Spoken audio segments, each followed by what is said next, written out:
had an affair so I could get away from him. A man who was abusive all the time. He loved me. I was 16, dumb as a brick when it came to guys, and somehow ended up dating Michael. He was this 26-year-old guy I'd met at a mutual friend's party. Tall, kind of brooding, worked some dead-end job at a warehouse. I thought it was going to be one of those stupid teenage flings, you know? Like the ones with the awkward boys from school that lasted a week tops before we both ghosted each other. We'd hang out, make out a bit, and that'd be it. Easy come, easy go. But nope, Michael had other plans. For like the second date, he was talking about how we were meant to be, dropping hints about moving in together, even joking about kids someday. It creeped me out, but I laughed it off because what did I know? I was still figuring out how to drive and stressing over algebra homework. He started showing up everywhere. My school parking lot after classes. Random texts at 2 a.m. saying he couldn't sleep without hearing my voice. It felt intense, but in a flattering way at first. Like, hey, an older guy actually wants me. A couple weeks in, I realized this wasn't fun anymore. I tried to break it off over coffee at this crappy diner near my house. Michael, this isn't working, I said, staring at my fries. He just went dead silent, then started crying. Actual tears right there in the booth. Then he leaned in and whispered, if you leave, I'll kill myself. I can't live without you, Emily. My stomach dropped. I was 16.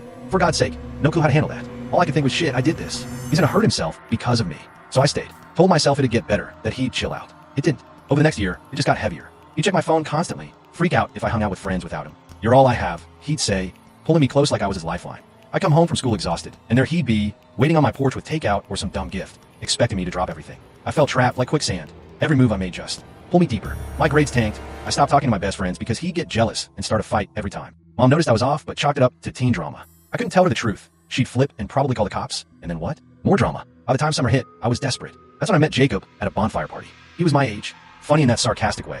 Played guitar like he didn't care if anyone was listening. We hit it off immediately, talking about dumb stuff like our favorite bands and how school sucked. One thing led to another, and yeah, I cheated. It wasn't planned. It just happened one night after the party when we were alone. And honestly, it felt normal. Like what dating was supposed to. Be light, no pressure, no threats hanging over my head. Guilt ate at me though, but then this stupid idea popped into my brain. Tell Michael. He'll be so pissed he'll dump me, and boom, I'm free. No more tiptoeing around his moods. So I did it. We were in his beat-up truck, driving back from some movie he picked that I hated. I blurted it out.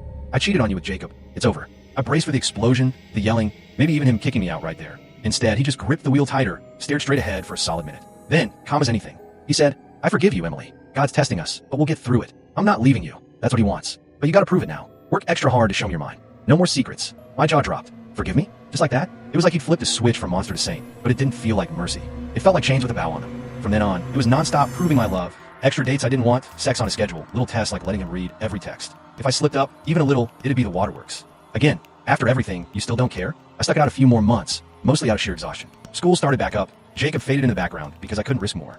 Blow-ups. But one night, lying in bed staring at the ceiling after another makeup session that left me feeling hollow, I snapped. Fuck this. I didn't care if he offed himself or called me every name of the book. I was done. I deserved better than this nightmare. The breakup went down ugly. I waited till we were parked outside my house after dinner.